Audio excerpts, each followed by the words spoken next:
જય શ્રી રામ. પરીક્ષા પહેલાં પરીક્ષાનું સ્વાગત.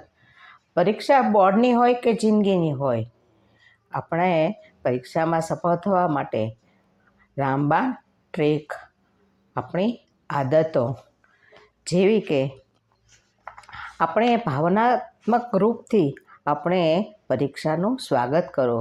દરેક પરીક્ષા તમને તૈયાર કરે છે, મજબૂત કરે છે, પ્રગતિ કરે છે, વિકાસ કરે છે.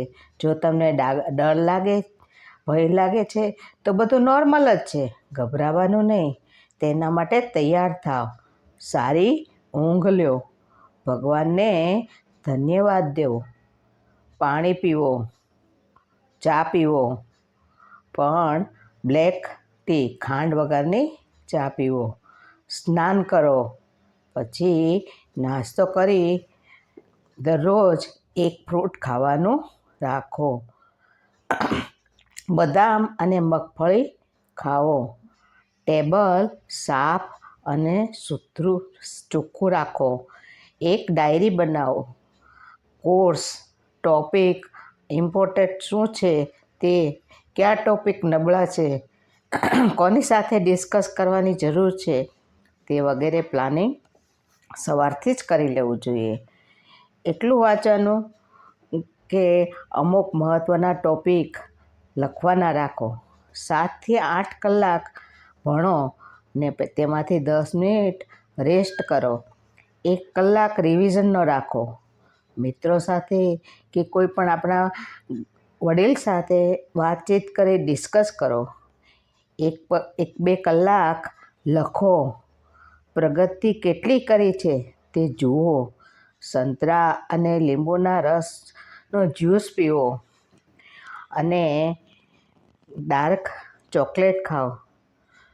જો પરીક્ષામાં સારી જશે, તમારે બોલવાનું કે મારી પરીક્ષા સારી જ જવાની છે, મારે સારી તૈયારી જ છે, બધા વિષયો સારા તૈયાર થઈ ગયા છે, ઈશ્વર મને મદદ કરશે જ, આવો વિશ્વાસ ઉત્પન્ન કરો. સવારે ઉઠો ત્યારે પ્રાણાયામ કરો, ધ્યાન કરો, ઈશ્વરને યાદ કરો. પરીક્ષામાં જાઓ ત્યારે શું ખાઈને જવું? તો જેમાં પ્રોટીન હોય તેવી વસ્તુઓ ખાઈને જવું જોઈએ. ઉત્તર કે પૂર્વ દિશામાં બેસીને બાળકને ભણાવવું અને ભણવું જોઈએ. દરવાજા બાજુ પીઠ ન રહે અને દિવાલ હોય તે રીતે બેસાડવું જોઈએ. પહેલાં તો નક્કી કરવાનું કે આપણને કયા સારું ફાવે છે, કયું બરાબર આવડતું નથી. પરીક્ષાના ટેન્શનમાં ફ્રી થઈ જાઓ. હેન્ડરાઇટિંગ સુધારો. સવાલો ધ્યાનથી વાંચો અને સમજો. એક લક્ષ્ય બનાવો અને પરીક્ષા પહેલાંના વાંચન ઉપર નિર્ભર ન રહો. પરીક્ષાના આગલા દિવસે રિવિઝન માટેનો સમય રાખો. ટાઈમટેબલ બનાવો. ભણતા થોડો વિશ્રામ કરવાનો. કોઈની પણ સહાય લેવામાં શરમ કે નાનપ ન અનુભવવી. આત્મવિશ્વાસ, દ્રઢતા, જનૂન, દૂરદર્શિતા, સાહસ, તૈયારી, કઠોર પરિશ્રમ, ઈમાનદારી, સમયનું મૂલ્યાંકન, શીખવાની આદત અને પડકારનો સામનો, આળસ મૂકી દેવાની અને ધૈર્ય, કુશળતા અને પોતાના ઉપર વિશ્વાસ, તો ભગવાન તમને જરૂર મદદ કરશે જ. સવારે માતાજીને, સરસ્વતીને પ્રાર્થના કરવી. ઓમ શ્રીમ હીમ સરસ્વતી નમઃ એવું 11 વખત બોલવું અથવા ગાયત્રી મંત્ર બોલવો. ઊંડા શ્વાસ લેવા, ધ્યાન કરવું, પ્રાણાયામ કરવા, 10 મિનિટ તે રીતે ભગવાનમાં આપવી.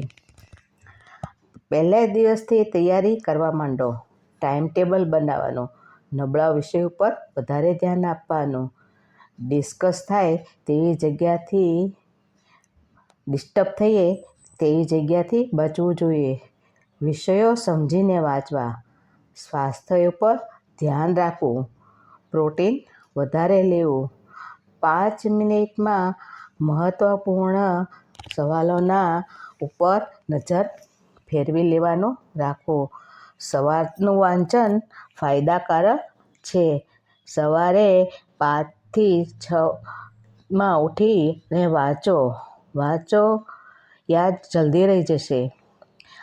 દરરોજ 4 કલાક ભણવાનું જોઈએ અને પરીક્ષા વખતે 6 થી 8 કલાક ભણવાનું રાખવું જોઈએ. રિવિઝન કરતા રહેવું જોઈએ. અઠવાડિયે 1 વાર રિવિઝન કરવું જ જોઈએ. આગલા વર્ષના પેપરો સોલ્વ કરવા જોઈએ. 8 થી 10 કલાકની ઊંઘ રાખવી જોઈએ. ખાવા પીવાની વસ્તુઓ ઉપર ધ્યાન રાખવું જોઈએ. ટેબલ વ્યવસ્થિત ચોખ્ખું રાખવું જોઈએ. ચોપડી ખુલ્લી મૂકીને કે આમ પેન રાખીને આમ તેમ ન જવું જોઈએ. જ્યારે આપણે ચોપડી લઈએ ત્યારે પગે લાગીને લેવું જોઈએ. એક આપણું ધર્મ પુસ્તક હોય એ રીતે. તેના ઉપર ટેબલ ઉપર કે પુસ્તકો ઉપર ધૂળ ન થાય તેનું ધ્યાન રાખવું જોઈએ. આસપાસની વસ્તુ જો અસ્તવ્યસ્ત હશે તો તમારું મગજ પણ ડામાડોળ રહેશે. ટેબલ ઉપર મોરપંખ, સરસ્વતીનો ફોટો રાખવો જોઈએ.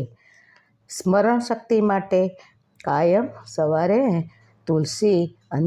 તુલસીનો રસ અને મધ ખવડાવવા જોઈએ. વડીલોના આશીર્વાદ લેવા જોઈએ. પરીક્ષાના હોલમાં પ્રવેશતા પહેલાં જમણો પગ મૂકવો જોઈએ. જો તમને મારો વિડીયો ગમ્યો જ હશે તો લાઈક કરશો, શેર કરશો અને સબસ્ક્રાઈબ કરશો. Thank you. રામ રામ.